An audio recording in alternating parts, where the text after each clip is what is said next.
સત્ર લિટરલી ધોવાઈ ગયું. અને ધોવાઈ ગયું એટલું જ નહીં, પ્રજાના કરના 175 કરોડ રૂપિયાનો ધુમાડો તો થયો જ, પરંતુ સાથોસાથ સંસદીય પ્રણાલીઓ, સંસદીય પરંપરાનો ભોગ પણ લેવાયો. 2009 પછી અને 2019 પછીનું કદાચ આ સૌથી ખરાબમાં ખરાબ સત્ર હતું કે જેમાં લોકસભામાં માત્ર 19% કામગીરી થઈ અને રાજ્યસભામાં 39% કામગીરી થઈ. દાખલા તરીકે સંસદનું સત્ર જે રીતના શરૂ થયું 20મી જુલાઈથી લઈને 13મી ઓગસ્ટ સુધી, તો કુલ જે કામના કલાકો હતા એ 114 કલાક હતા. એમાં લોકસભા માત્ર 17.30 કલાક ચાલી, અર્થાત 96.30 કલાક લોકસભા ચાલી જ નહીં. રાજ્યસભા 114 કલાકમાંથી માત્ર 37 કલાક ચાલી, એટલે કે 76.36 મિનિટ સુધી રાજ્યસભા પણ ન ચાલી. એટલે કુલ લોકસભા અને રાજ્યસભા બંનેનો સરવાળો કરીએ તો 174 કલાકનો સમય જે છે એ બરબાદ થયો. હવે સંસદ છે ને એ 1 મિનિટ ચલાવવાનો ખર્ચ 2.5 લાખ રૂપિયા થાય છે. એટલે એ દ્રષ્ટિએ 175 કરોડ રૂપિયાનું નુકસાન થયું એ તો માત્ર એક નોસ્ટલ ફિગર છે. પરંતુ હકીકત એ છે કે સત્તાધારી પક્ષ અને વિપક્ષ વચ્ચે જે એક વિશ્વાસનો સેતુ હતો એ વિશ્વાસનો સેતુ તૂટી ગયો. સત્તાધારી પક્ષ અને વિપક્ષ વચ્ચે જે મંત્રણા થવી જોઈએ, મડાગાંઠ હોઈ શકે, વૈચારિક મતભેદ હોઈ શકે, મનભેદ હોઈ શકે, પરંતુ ક્યાંક બેસીને ચર્ચા કરવી જોઈએ. કારણ કે લોકશાહીની પાયામાં મુખ્ય શરત એ છે કે આપણે તો શાસ્ત્રોમાં પણ કહ્યું છે કે વાદે વાદે જાય તે તત્વબોધ, એટલે ચર્ચા થવી જોઈએ, ડાયલોગ થવા જોઈએ, ડિસ્કશન થવું જોઈએ, ડિસેન્ટ એટલે કે વૈચારિક મતભેદ હોવું જોઈએ.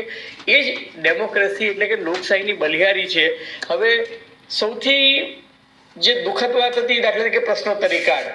સંસદમાં પ્રશ્નોત્તરી કાળ દરેક સંસદ સભ્યને પોતપોતાના મત વિસ્તારમાંથી પ્રશ્નો પૂછવાનો અધિકાર હોય છે. અને મહદઅંશે બને ત્યાં સુધી નરસિંહ રાવ હોય, મનમોહનસિંહ હોય, અટલ બિહારી વાજપેયીની સરકાર હોય, અગાઉની ઇન્દિરા ગાંધી અને જવાહરલાલ નહેરુના સમયની પણ વાત કરીએ તો પ્રશ્નોત્તરી કાળ જે છે એને જનરલી કોઈ દિવસ ડિસ્ટર્બ કરવામાં આવતું નહોતું. 2009માં અરુણ જેટલી અને સુષ્મા સ્વરાજ જ્યારે અનુક્રમે લોકસભા અને રાજ્યસભાના નેતા પ્રતિપક્ષ હતા ત્યારે એમણે પણ ઘણી બધી, ભાજપ સત્તામાં નહોતું ત્યારે ભાજપે પણ કોંગ્રેસની સરકારોમાં ગૃહ ચાલવા નહોતા દીધા. એ થઈ શકે, પણ પ્રશ્નોત્તરી કાળ મહદઅંશે ચાલવા દેવામાં આવતો હતો. આ વખતે લોકસભામાં પ્રશ્નોત્તરી કાળમાં માત્ર 2 જ પ્રશ્નો, અને એ પણ 9 મિનિટ સુધી 2 પ્રશ્નો ચાલ્યા, બાકી બધા લેખિતમાં આપી દેવાયા. રાજ્યસભાની હાલત જોઈએ તો રાજ્યસભામાં 12 મિનિટ પ્રશ્નકાળ ચાલ્યો. એનો અર્થ એ કે લોકસભા અને રાજ્યસભામાં પ્રશ્નકાળ પણ જે છે આ વખતે ન ચાલ્યો. હકીકત એ છે કે પ્રશ્નકાળ જો ચાલવા દો તો પ્રશ્નકાળમાં તમે ઘણા બધા અનિયાળા સવાલ સરકારને પૂછી શકો છો, પૂરક પ્રશ્ન પૂછી શકો છો, પેટા પ્રશ્ન પૂછી શકો છો, સરકારને ઘેરી શકો છો, સરકારને ક્યારેક અકળાવનારી સ્થિતિમાં પણ મૂકી શકો છો. પરંતુ એ બધું ન થયું. આપણે સૌ જાણીએ છીએ કે લોકસભામાં આ વખતે 20મી જુલાઈએ સત્રની શરૂઆત થઈ એ પહેલા જ વિપક્ષે એક રીતે એજન્ડા સેટ કરી દીધો હતો. ધર્મેન્દ્ર પ્રધાનનું રાજીનામું, જંતર મંતર પર આંદોલન કરનારા કોકરોચ જનતા પાર્ટીના નેતાઓ તો માંગતા હતા, કોંગ્રેસ પાર્ટીએ પણ એ ડિમાન્ડ શરૂ કરી દીધી હતી. અને બીજું કે સમાજવાદી પાર્ટી અને કોંગ્રેસ પાર્ટીએ રામ મંદિરમાં જે ચંદા ચોરી, ચઢાવા ચોરી જે થઈ છે એ ઇસ્યુને પણ રાજકીય રીતે ભૂનાવવાની કોશિશ કરી હતી. હવે સત્તાધારી પક્ષ અને વિપક્ષ એવું જવલ્લે જોવા મળે છે કે સંસદના પ્રાંગણમાં બંને એકબીજા સામે સૂત્રોચ્ચાર કરતા હતા. અને ક્યારેક તો એ બંને વચ્ચે મારામારી કે હુંસાતુસી કે ખેંચાખેંચી ન થાય એના માટે સંસદના સાર્જન્ટ્સ જે છે એમને બહાર આવીને પણ એમને છોડાવવા પડતા હતા. હવે કોકરોચ જનતા પાર્ટીના જે છાત્ર નેતાઓએ જે ચલો સંસદનું જે સૂત્ર આપ્યું હતું અને આહવાન કર્યું હતું, એને કારણે 20મી જુલાઈએ જે રીતે જંતર મંતર પર એકત્ર થયેલા હજારો વિદ્યાર્થીઓ સંસદ તરફ જવા ઈચ્છતા હતા અને ત્યારે જે લાઠીચાર્જ થયો, અશ્રુ ગેસ છોડવામાં આવ્યો, પેલેટ ગન છોડવામાં આવી, અને એ મુદ્દે જે હોબાળો થયો કે ભાઈ આ વિદ્યાર્થીઓ પર લાઠીચાર્જ, અશ્રુ ગેસ એટલે કે ટીયર ગેસ અને પેલેટ ગન છોડવાના આદેશો કોને આપ્યા, બિહારમાં AK-47 પોલીસના હાથમાં કઈ રીતે આવી, આ બધા મુદ્દાઓ જે છે એ મુદ્દાઓને લઈને બળ પ્રયોગ કઈ રીતના થયો એ મુદ્દાને લઈને વિપક્ષે સંસદને બરાબર સાણસામાં લીધી અને ગૃહ સમગ્ર શોર બકોર હોબાળો આમને સામને આક્ષેપ પ્રતિ આક્ષેપ એને કારણે પહેલું સપ્તાહ જે છે એ લિટરલી ખોરવાઈ ગયું. આખરે સરકારે નમતું જોખીને ધર્મેન્દ્ર પ્રધાનનું રાજીનામું આપી દીધું. ત્યારબાદ પ્રશ્ન આવ્યો, વિપક્ષે કહ્યું કે બળ પ્રયોગ કરવાના આદેશ કોણે આપ્યા હતા? ગૃહમંત્રી અમિત શાહ આવીને જવાબ આપે.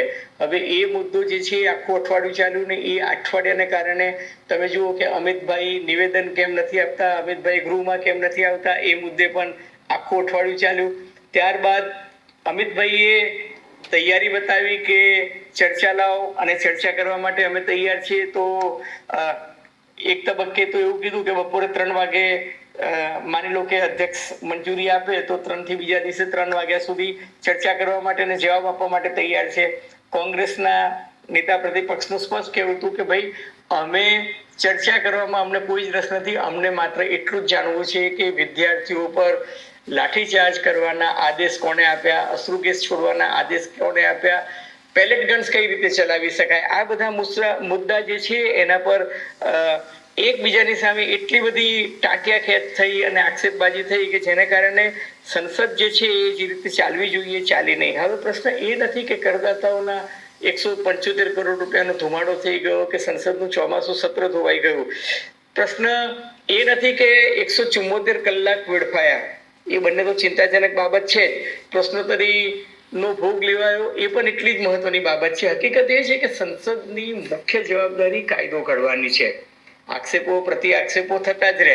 જો કોંગ્રેસ સત્તામાં હોત અને ભાજપને નીટ પેપર લીકનો મુદ્દો મૂળ્યો હોત તો ભાજપે પણ આ જ પ્રકારે ગૃહને બરાબર સાણસામાં લીધું હતું, જે અત્યારે ઝારખંડમાં થઈ રહ્યું છે. અને લોકશાહીમાં થાય એ બહુ અપેક્ષિત પણ છે, એટલે એ બાબતને હું તંદુરસ્ત લોકશાહીની પ્રણાલી જ ગણું છું.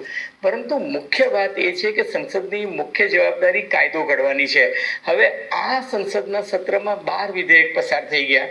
એમાંથી એક માત્ર નીટ સુધારા વિધેયક, એટલે કે પરીક્ષામાં ચોરી ન થાય અથવા તો ચોરી કરવા માટે જે જવાબદાર પરિબળો હોય એમને કડકમાં કડક સજા થાય, એ વડાપ્રધાન મોદીએ જે આશ્વાસન આપ્યું હતું ને એ પ્રમાણે નીટનો જે કાયદો જે છે એ પરીક્ષા ચોરીનો કાયદો સુધાર્યો.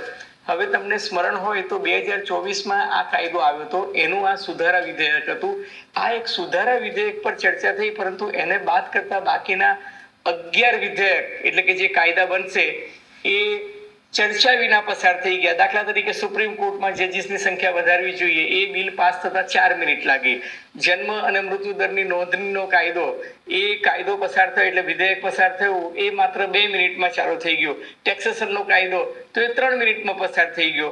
હવે દાખલા તરીકે માઇનિંગના રાઇટ્સ એટલે ખાન અને ખનીજ ઉત્ખનનના જે રાઇટ્સ છે એમાં સેન્ટ્રલ ગવર્મેન્ટે કેવો કાયદો લઈને આવી કે ભાઈ રાજ્ય સરકારને ટેક્સ લેવાનો અધિકાર નથી. હવે આ એટલો મહત્વનો કાયદો હતો કે જેમાં ઘણી બધી સરકારો છે કે જ્યાં ભારતીય જનતા પાર્ટીની સરકાર નથી. દાખલા તરીકે ઝારખંડમાં પણ નથી, કે કર્ણાટકમાં પણ નથી, કે તેલંગાણામાં પણ નથી, કે આંધ્રપ્રદેશમાં નથી, કે હિમાચલ પ્રદેશમાં નથી. તો આ બધા રાજ્યોમાં ખનીજ ખાણ ઉત્ખનનના જે મુદ્દા છે એમાં રાજ્યના રેવન્યુને નુકસાન થાય ના થાય, શું હોવું જોઈએ એમ કે ચર્ચા થઈ શકતી હતી, પરંતુ ચર્ચા જ ના થઈ. માની લો કે સુપ્રીમ કોર્ટના મુદ્દે ચર્ચા કરી હોત તો વિપક્ષ પાસે તક હતી કે સુપ્રીમ કોર્ટમાં જજોની નિમણૂક માટે જે કોલેજિયમ પ્રથા છે એ ખરી છે ખોટી છે, એમાં સુધારો લાવવો જોઈએ. સુપ્રીમ કોર્ટમાં અને દેશના ન્યાયતંત્રમાં કેસો કેટલા પેન્ડિંગ છે એની ચર્ચા થઈ શકી હોત. જસ્ટિસ વર્મા જે છે એના ભ્રષ્ટાચારના આક્ષેપો થયા, ન્યાયતંત્રમાં ભ્રષ્ટાચારના મુદ્દે ચર્ચા થઈ શકી હોત. કમનસીબે કોઈ પણ મુદ્દે ચર્ચા ન થઈ અને મેં તમને કહ્યું તેમ 59 મિનિટ રિપીટ કુલ 59 મિનિટમાં 11 વિધેયક જે છે એ લોકસભામાંથી પસાર થઈ ગયા. અને આ વખતે મેં તમને એવું કહું કે 2009માં અને 2019માં સંસદમાં આવા દ્રશ્યો જોવા મળ્યા હતા, એની કોઈ નવાઈ નથી, પરંતુ એક વિવેક હતો, એક પ્રોટોકોલ હતો. એ પ્રોટોકોલ આ વખતે એવો ભૂલાઈ ગયો કે લોકસભાના અધ્યક્ષે ગૃહપતિ ત્યારબાદ જે ચાની મિજબાની રાખે એ મિજબાનીનો પણ વિપક્ષી સભ્યોએ બહિષ્કાર કર્યો. એનો અર્થ એ કે એકબીજા પરત્વે કેટલો બધો અવિશ્વાસ દેખાય છે કે વાતચીત કરવા માટે પણ એ તૈયાર નથી. અને હવે એવું સંભળાઈ રહ્યું છે કે જંતર મંતર 2 શરૂ થવાનું છે. હવે અભિજીત દીપકે કહ્યું છે કે અમે એમ કે પ્રજા પાસે જઈશું, પ્રજાના પ્રશ્નો સાંભળીશું, દેશની શિક્ષણ વ્યવસ્થા જે છે એ સુધારીશું. એટલે શક્ય છે કે હવે ધીરે ધીરે માહોલ કદાચ એ દિશામાં થઈ રહ્યો છે. અલબત્ત આ જે શરૂઆત છે, સંસદનું સત્ર પત્યું છે, પરંતુ રાજકીય ગતિવિધિઓ જે છે આ વખતે વધારે તેજ બની છે, કારણ કે વિપક્ષને એવું લાગે છે કે નીટ પરીક્ષા ચોરીનો જે મુદ્દો છે એને કારણે એમને બેસવાની દાઢ મળી ગઈ છે. કોઈ પણ રાજકીય પક્ષ આ મુદ્દાને ભૂનાવે એમાં કોઈ જ નવાઈ પામવા જેવું નથી, પરંતુ અંતતોગત્વા જે લોકશાહીની મૂળ જવાબદારી જે છે એમાંથી ક્યાંક આપણે પલાયનવાદ તો નથી કરી રહ્યા ને, આત્મચિંતનની જરૂર છે. ચોક્કસ ચૂક થઈ હોય તો વિપક્ષનું ફરજ એ છે કે સરકારનું ધ્યાન દોરે, સરકારને સાણસામાં લે, પણ મૂળભૂત વાત ભૂલાય નહીં એ જોવાની પણ સૌએ તકેદારી રાખવી જરૂરી છે. અલબત્ત આગે આગે દેખો હોતા હે ક્યાં. મિત્રો, તમને ફોકલ પોઈન્ટ બાય અજય ઉમટનો આ એપિસોડ ગમ્યો હોય તો એને લાઈક કરજો, શેર કરજો, સબસ્ક્રાઇબ કરજો. આપ શું માનો છો? આપની ટીકા, ટિપ્પણી, પ્રતિક્રિયા, અવલોકન, અનુમાન અમને ગમશે. ધન્યવાદ, ખૂબ ખૂબ આભાર.